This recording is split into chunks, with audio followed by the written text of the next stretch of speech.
रूस ने मारिपोल में लड़ रहे यूक्रेन के जवानों को हथियार डालने के लिए आज तक का समय दिया है। रूस की तरफ से जारी अल्टीमेटम में कहा गया है कि यदि यूक्रेन के जवान जिंदा रहना चाहते हैं तो वो अपने हथियार डाल दें। रूस की तरफ से जारी बयान में कहा गया है कि उसके सैनिकों ने मारिपोल के अधिकतर हिस्से पर अपना कब्जा कर लिया है, लेकिन अब भी यूक्रेनी सेना के कुछ जवान वहां पर बचे हैं जो अब भी मुकाबला कर रहे हैं। रूस ने साफ कहा है कि यदि ये जवान हथियार डाल देते हैं तो इनकी जान भी बख्श दी जाएगी। इस बीच रूस ने कीव में कई मिसाइलें दागी हैं, जिसमें यूक्रेन को काफी क्षति पहुंची है। गौरतलब है कि रूस ने यूक्रेन के खार्किव पर कब्जा कर लिया है। इस बीच यूक्रेन के राष्ट्रपति वोलोदिमीर ज़ेलेंस्की ने ब्रिटेन और स्वीडन से मारिपोल को बचाने के लिए विकल्पों पर चर्चा की है। उन्होंने कहा है कि मारिपोल से ही ये तय होगा कि हमें लड़ाई या कूटनीति में से किसके सहारे आगे बढ़ना चाहिए। उन्होंने समर्थक देशों से भारी हथियार मांगे हैं, जिससे वो रूस का मुकाबला कर सके।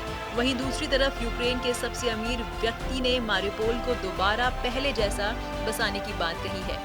बता दें कि मारिपोल पर कब्जा करने में यदि रूस सफल हो जाता है तो ये युद्ध शुरू होने के बाद पहला ऐसा बड़ा शहर होगा जिस पर रूस का कब्जा होगा। राष्ट्रपति ज़ेलेंस्की की तरफ से कहा गया है कि हालात बेहद नाजुक मोड़ पर पहुंच चुके हैं। यूक्रेन के सैनिक बुरी तरह से घिर चुके हैं, उनकी मदद भी नहीं की जा रही है और मानवीय संकट बढ़ता जा रहा है।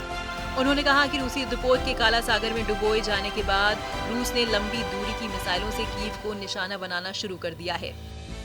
शनिवार को रूसी मिसाइलों के हमले में टैंक रिपेयर फैक्ट्री ध्वस्त हो गई है। कीव के आसपास के इलाकों में लगातार मिसाइल धमाकों की आवाज सुनाई दे रही है। रूसी नौसेना के प्रमुख एडमिरल निकोलाई येवमेनोव ने काला सागर में डूबे युद्धपोत मॉस्कोवा के चालक दल के सदस्यों से मुलाकात की है और उन्हें कहा है कि वो आगे भी अपनी अहम भूमिका निभाते रहेंगे। रूस ने कीव में मिसाइल हमले में से आर्मर्ड प्रोटेक्शन यूनिट की बिल्डिंग को ध्वस्त कर दिया है। इंटरफैक्स न्यूज एजेंसी ने बताया है कि रूस के हमले में मिलिट्री रिपेयर फैसिलिटी की बिल्डिंग को भी नष्ट कर दिया गया है। इस वीडियो पर क्या है आपकी